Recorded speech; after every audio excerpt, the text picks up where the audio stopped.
Hi everybody, it's David Fleming here from the Toronto Realty blog, and I'm up at the northeast corner of Danforth and Warden, and I'm standing outside this vacant lot that's fenced around, which at one point in time looks like it was a Harvey's.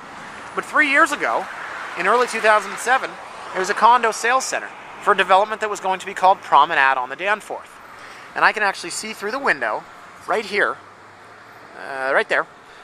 You can see the map on the wall of all the units in the building and all the red dots where units have been sold, and it looks like there's only about 20%, if I had to guess.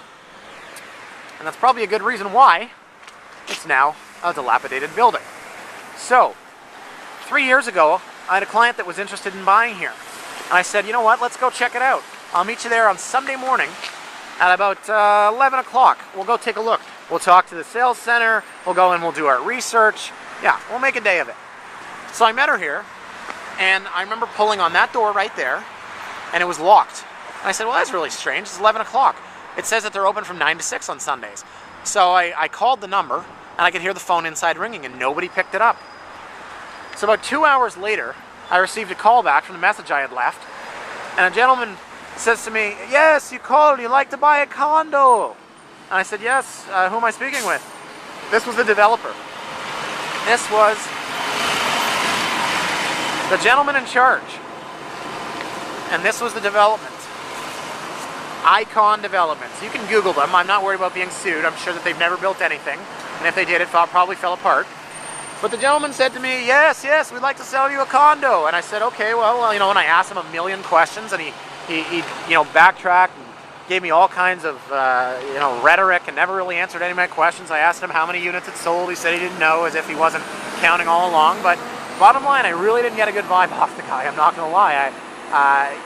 He said, I think he said they were about 35% sold, which really doesn't sound very good to me. I think you'd like to be about 70% sold. And he started saying, oh, there's no worries. You know, the bank says they're going to finance it at 40%, even though I think we all know that you're probably going to need about 70% to actually be able to get financing and move ahead. So I told my client, you know what, I don't think it's a very good idea. I think you should look at something else. And in the end, I sold her a house on Kennedy for $200,000. 35-foot frontage, imagine that. So I'm trying to put things into perspective here. I know I talk a lot on my blog about the perils of buying in pre-construction and all the things that could possibly go wrong.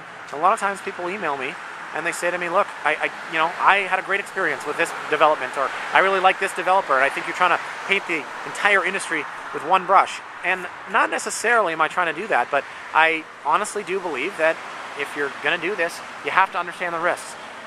And it's one thing to write about it, it's another thing to take a video. And right here's a perfect example of the risks. This is a small little boutique condo, and a lot of people say, oh yeah, you know, there's fewer risks with smaller condos, it's easier to build. Well, no. Here was a building that was supposed to be about 80 to 100 units, and everything was promised, no problem. And you can still see the phone number up there. I wonder if anyone ever calls that. Anyhow, like I said, one thing to write about, another thing to do a video of it. And my client right now is living on Kennedy in a house, and I can guarantee you she'd be the first person to say that she's glad she didn't sink her deposit into this thing, because it never even got off the ground.